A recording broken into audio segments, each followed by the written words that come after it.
चलिए फ्रेंड्स, ना आज से लंबी बातें ना लंबी वीडियो, छोटी छोटी सी टिप आपके लिए लेकर के आऊँगी जो बहुत ही यूजफुल और आपको बहुत पसंद आएंगी। जैसा कि अगर आपके घर में स्टीमर नहीं है तो आप कैसे स्टीम करें, और बर्तन अगर एक दूसरे में फंस गए हैं तो उन्हें कैसे निकालें। तो इसी तरीके की आज तमाम सारी ऐसी टिप है जो आपके लिए काफ़ी यूजफुल होंगी। और गैस स्टोव पर हम इसको क्यों लगा रहे हैं, तो चलिए वीडियो को शुरू करते हैं। देखना और पसंद आए तो लाइक शेयर करिएगा। अब क्या होता है ना फ्रेंड, हम लोग जब भी रोटी बनाते हैं ना तो हम सभी महिलाओं की प्रॉब्लम होती है, कुछ रख लेते हैं नीचे और फिर रोटी बनाते हैं, फिर भी हमारा जो बर्तन होता है, जो हमारा सूखा आटा होता है, वो पूरे पूरे हमारे स्लैब पे फैल जाता है। अब हम रोटी बनाने के बाद में पहले इसकी क्लीनिंग करते हैं, फिर कोई दूसरा काम करते हैं, क्योंकि अगर आटा किसी और चीज़ में चिपक जाता है तो फिर हमें सारी चीज़ें क्लीन करनी पड़ती है, काफ़ी टाइम हमारा बर्बाद हो जाता है।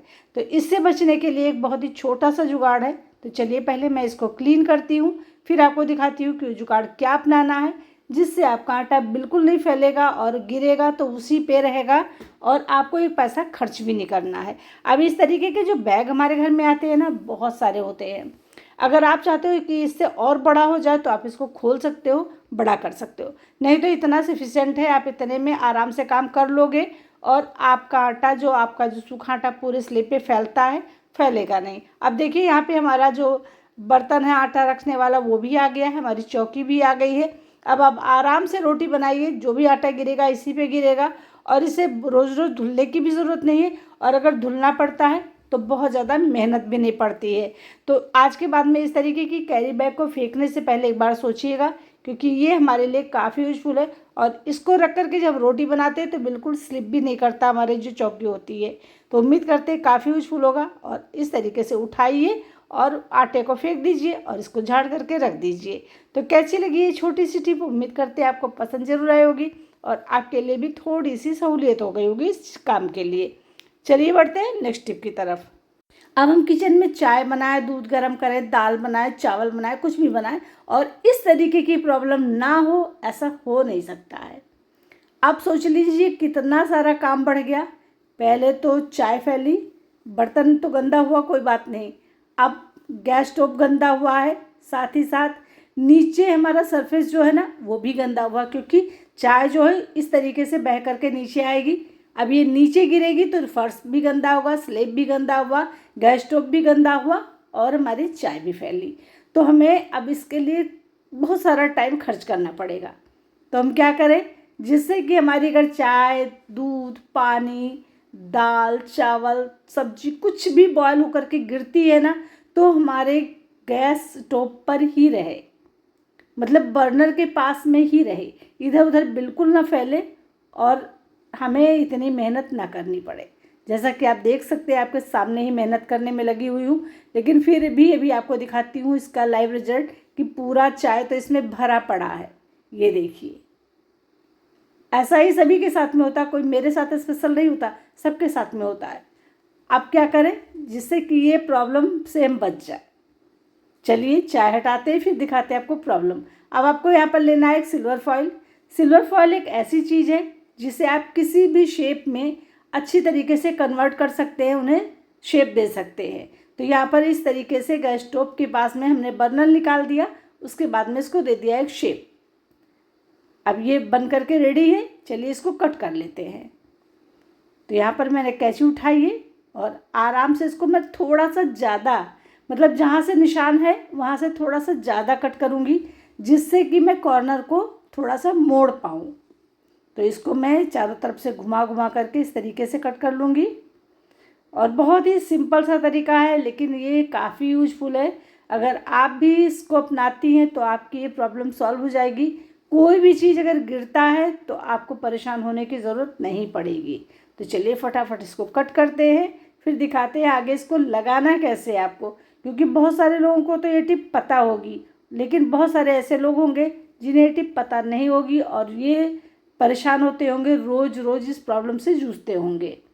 तो यहाँ पर एक कट हो गया है। चलिए अब इसको हमें मोड़ना है इस तरीके से, देखिए बिल्कुल बीचों बीच में जाना चाहिए, ध्यान देना है। तो इसको मैं सही कर लूँ, इस तरीके से मोड़ देना है। अब जो बीच वाला हिस्सा था ना, इसको आपको यहाँ से कट कर देना है, देखिए इस तरीके से। तो अब ये हमारा कट हो गया बीच का हिस्सा। चलिए अब हम इसको रखते हैं अपने गैस स्टोव पर। इस तरीके से बर्नर के चारों तरफ इसको रख देते हैं। इसको आपको रोज़ रोज़ निकालने की भी ज़रूरत नहीं है। जब ये गंदा हो जाए तो आप निकाल कर फेंक दीजिए, या फिर आप इसे डेली भी फेंक सकते हो। अब यहाँ पर आपको हल्का हल्का सा इसको मोड़ देना है, जिससे कोई भी चीज़ गिरेगी ना तो उसी के अंदर रह जाएगी, बाहर की तरफ बिल्कुल नहीं आएगी। तो यहाँ पर मैंने इसलिए इसको थोड़ा सा ज़्यादा किया हुआ था, ऐसे करके। बस अब हमारा काम हो गया, देखिए आसान। लगा देते हैं बर्नर को और उसके बाद में अब हम इस पे रख देंगे स्टैंड को। देख लेते हैं कहाँ पे होल है, बस वहीं पे इसको सेट कर देते हैं। अब आपका चाय गिरे, दूध गिरे, दाल उबले, चावल उबले, कुछ भी गिरे, जो भी चीज़ गिरेगा इसी पे रहेगा, ना नीचे गिरेगा। देखिए यहाँ पर मैं पानी डालकर चारों तरफ से दिखा देती हूँ। ये गिर गया, अब देखिए सारा पानी इसी में भरा हुआ है, ये देखिए है ना, तो गैस स्टोव पर गया, बर्नर पर गिरा, ना इधर उधर फैला। अब इस तरीके से आप कोई चीज़ गिर जाती है तो फेंक दीजिए, पानी डाल करके धुल दीजिए और फिर से लगा दीजिए। तो ये छोटी सी टिप करने से हमें कितनी सहूलियत हो जाएगी, ये आप खुद सोच सकते हैं। जो लोग इस चीज़ से परेशान होते हैं उन्हें पता है कि इसकी क्या वैल्यू हो सकती है, क्योंकि जब गैस स्टोव गंदा हो जाता है तो बिल्कुल इस पर खाना बनाने का मन नहीं करता है, तो मजबूरी में हम इसको क्लीन करना पड़ता है तुरंत का तुरंत।